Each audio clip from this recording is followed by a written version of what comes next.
Bapa, di dalam tangan-Mu kuserahkan nyawaku. Saudara-saudari terkasih, hidup manusia adalah perjuangan. Kita diminta untuk berusaha dan tidak malas. Bahkan kita diminta mempunyai rencana hidup dan rencana kerja. Namun jangan lupa, kesemua itu ada batasnya. Apa batasannya? Batasannya adalah kenyataan kita sebagai manusia. Kodrat kita sebagai manusia. Itu nggak bisa kita hindari. Itu kenyataan kita. Batas kita adalah kenyataan kita sebagai manusia. Dan pada akhirnya kita hanya bisa berserah. Tuhan Yesus sudah berjuang untuk karya Allah tengah manusia. Pada akhirnya dia menyerah juga. Menyerah kepada kehendak Allah dan tragisnya kepada kemanusiaan, yaitu kematian. Tuhan Yesus mengajar kita dua hal. Yang pertama, Ia mengajarkan bahwa kita manusia ini memang rapuh dan fana. Sebagai manusia kita punya batas. Batas akhir kita dan terakhir adalah kematian. Batas lain adalah kesadaran kita bahwa segalanya harus diberikan kembali kepada Tuhan. Kita serahkan kembali kepada Tuhan. Sebagus apapun perjuangan dan kegigihan kita di dunia dan perjuangan hidup, pada akhirnya adalah batas kita sebagai manusia. Kita harus berserah kepada Allah. Kita harus senantiasa memohon belas kasih dan pertolongan ilahi. Jangan pernah lupa pertolongan ilahi. Kedua, Tuhan Yesus mengajarkan kita untuk tidak berjuang dengan kekuatan manusiawi kita. Mungkin saat ini, saat seperti ini, seperti khotbah Paus saat Urbi et Orbi tertanggal 28 Maret yang lalu, kita manusia diingatkan Paus bahwa kita sangat sombong, merasa bisa, merasa mampu. Bahkan kita merasa tidak perlu Allah. Itulah dunia sekuler kita. Kita bangga dengan hasil ciptaan kita seperti teknologi dan ilmu pengetahuan, segala macam yang kita bisa buat, ciptaan tangan manusia. Tapi jangan lupa, semua itu ada batasnya. Ada batas yang tidak bisa kita lompati, karena kita hanyalah manusia belaka. Dan kesadaran ini sangat penting, bahwa kita butuh Allah. Kita tidak bisa tanpa Allah. Saudara-saudari terkasih, jangan berpikir Allah itu membatasi kebebasan dan kemampuan manusia. Allah bukan saingan manusia. Allah dan manusia tidak ada saingannya. Kebebasan dan kemampuan dimiliki oleh manusia itu juga keciptaan Allah, karunia Allah. Allah dan manusia itu bukan saingan, sekali lagi. Jadi jangan membayangkan bahwa Allah supaya jadi mulia harus membatasi semua kemampuan manusia. Tidak. Semakin kemampuan manusia luar biasa, semakin menggambarkan karya agung Allah. Namun jangan lupa, semua itu ada batasnya. Dan batasnya adalah kemampuan kenyataan kodrat kita sebagai manusia. Ada batas yang kita nggak bisa lompati, bahwa kita hanya ciptaan belaka dan tetap selamanya ciptaan. Kita berdoa kita akhirnya harus berdoa pada saat situasi seperti ini, pada wabah seperti ini kepada Tuhan. Kita manusia sudah berusaha, namun kita harus berdoa. Kenapa? Karena kita terbatas. Mukjizat itu ada. Mukjizat itu bukan berarti melawan dan menyerah kepada keterbatasan kita atau tidak berusaha, melainkan sadar bahwa sebesar apapun usaha kita, kita tetap terbatas. Kita butuh bantuan ilahi dan bimbingan Tuhan. Itulah mukjizat yang kita harapkan. Kita perlu mendoakan para tenaga medis, dokter dan perawat. Kita perlu mendoakan mereka. Mereka juga manusia. Mereka bisa sakit, terkena penyakit, dan bahkan meninggal. Kenapa? Karena mereka manusia. Mereka bukan Mesias. Mereka bukan penyelamat. Penyelamat hanyalah Tuhan. Kita perlu mendoakan mereka sungguh-sungguh. Maka marilah kita dalam masa penantian Paskah ini, atau pada pekan suci, kita berdoa untuk para tenaga medis, atau mulai hari ini juga. Kita juga perlu mendoakan pemerintah kita.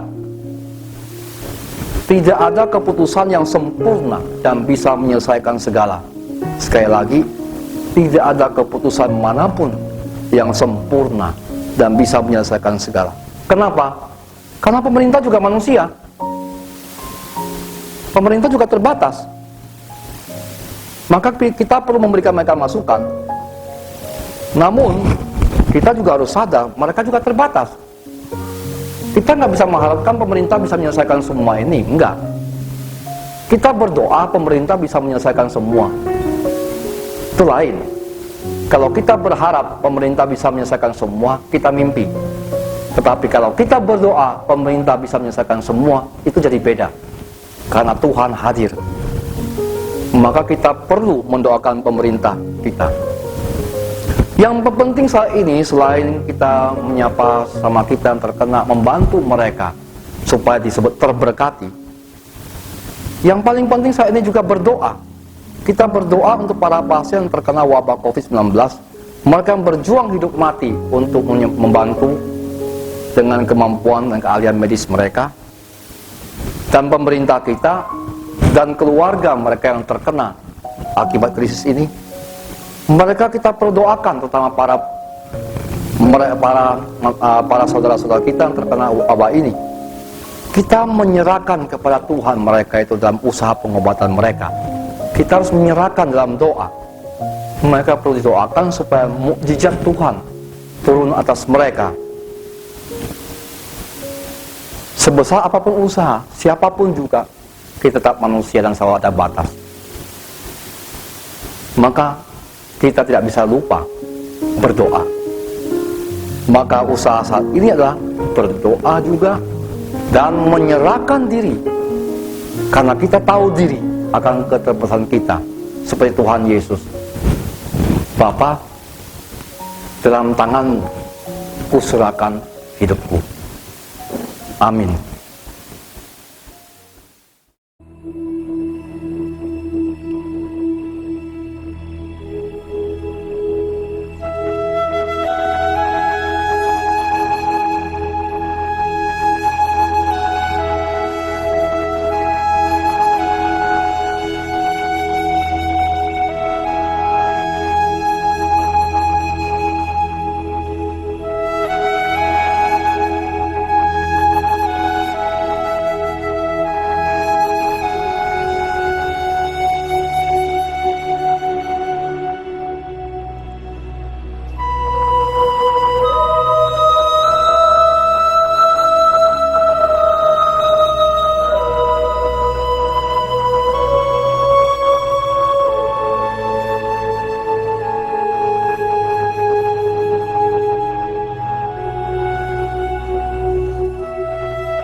Sahabat-sahabat yang terkasih dalam Kristus, demikian 7 kalimat terakhir Yesus Kristus disalib.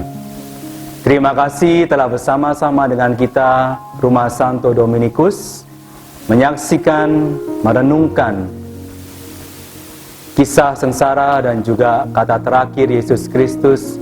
Semoga renungan ini menginspirasi kita, meneguhkan iman kita dalam perjalanan kita untuk menghidupi masa Paskah, masa kebangkitan, dan kita diteguhkan untuk bersama-sama dengan pemerintah dan tenaga medis melawan wabah corona ini. Bersama dengan Rumah Santo Dominikus, Biara Odo Pawarta di Pontianak, Superior Pastor Yohanes Robini Marianto, OP, anggota Pastor Edmund Nantes, OP, Pastor Andreas Kuniawan, OP, Pastor Ming Drianavi Cipto, OP, bersama kami juga Frater Rambang Ngawan, OP, Frater Thomas Soni Gunawan, OP, mengucapkan selamat menjalani masa Paskah bersama keluarga, dan kita terus merenungkan kebaikan Tuhan, merenungkan belas kasih Tuhan dalam kehidupan kita. Semoga Tuhan senantiasa melindungi, membimbing, memberkati keluarga kita dalam setiap perjalanan kita. Marilah kita memohon berkat Tuhan. Tuhan beserta kita, sekarang dan selama-lamanya. Semoga Tuhan yang Maha Baik, penuh belas kasih, senantiasa menyertai kita, melindungi kita, memberkati keluarga kita, memberkati orang-orang yang kita doakan, memberkati kesehatan kita, memberkati karya usaha kita, memberkati niat baik kita, dan juga memberkati kehidupan kita, kebangkitan bersama Tuhan. Dalam nama Bapa dan Putra dan Roh Kudus. Amin.